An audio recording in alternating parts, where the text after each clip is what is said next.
Ти си работил в ресен спални вагони. Има по-горещи неща от едно кафе, Василев. Гледайте нашата класация на royaci.com, посветена на шкембе чорбата.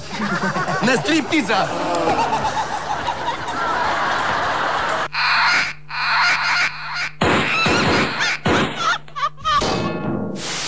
На пето място тази седмица е тази недоучила стриптизорка.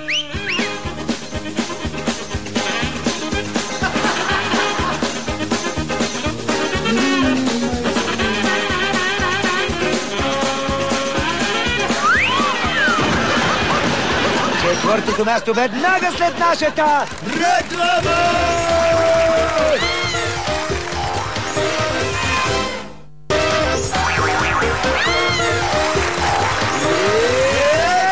Остава след рекламите. Четвъртото място е за този сексапилен японски стриптизьор.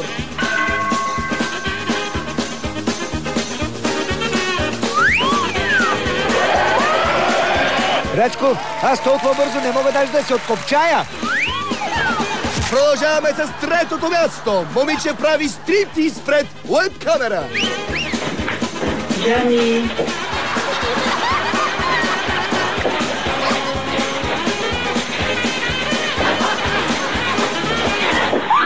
На това му се вика да те хванат по бели гащи. От второто място ще разберем, че трябва да внимаваме какво обуваме.